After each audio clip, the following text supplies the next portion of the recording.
তৃণমূল শিক্ষা সেলের রাজ্য সম্পাদক হলেন কালিয়াগঞ্জের অঞ্জন ঘোষ। দীর্ঘদিন ধরে তৃণমূলের শিক্ষক সংগঠনের সাথে যুক্ত থাকার সুবাদে শিক্ষক সংগঠনের বিভিন্ন রকম কার্যক্রমের সাথে যুক্ত থাকেন প্রতিনিয়ত কালিয়াগঞ্জের প্রাথমিক স্কুলের শিক্ষক অঞ্জন ঘোষ। শিক্ষকদের বিভিন্ন সময় বিভিন্ন রকম সমস্যা মোকাবেলায় তাকে প্রতিনিয়ত সামনের সারিতে দেখা যায়।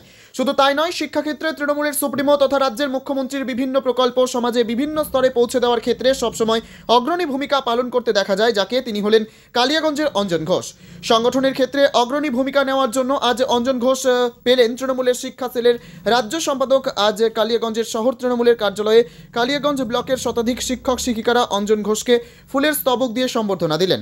পাশাপাশি উত্তর দিনাজপুর জেলার তৃণমূল কংগ্রেসের চেয়ারম্যান শচীন সিংহ রায় ফোনে অঞ্জন ঘোষকে শুভেচ্ছা বার্তা জানান এবং তিনি বলেন সকল শিক্ষকদের কাছে অনুরোধ করেন অঞ্জন ঘোষের সাথে একসাথে কাজ করার।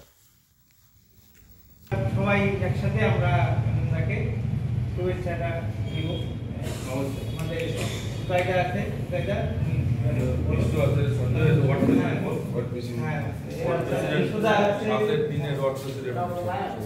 এরা মাদারের প্রেসিডেন্ট আছে দুজন আমাদের সাথে।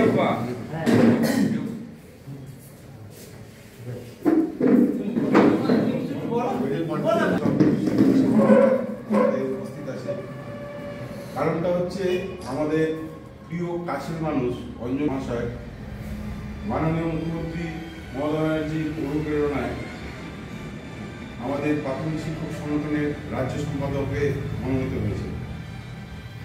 এই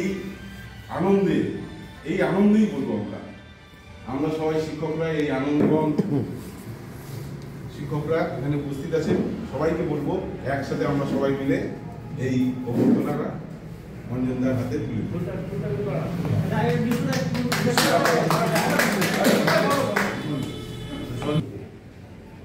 কারণ আমাদের এই কালিয়াগঞ্জ থেকে অঞ্জন ঘোষকে যে এত বড় একটা দায়িত্ব দিয়েছেন রাজ্য সম্পাদক আমাদের শিক্ষা সংগঠনের, তার জন্য আন্তরিকভাবে তাদেরকে আমাদের ধন্যবাদ। এটা আমাদের কাছে আজকের দিনে একটা গর্বের বিষয় যে আমাদের কালিয়াগঞ্জ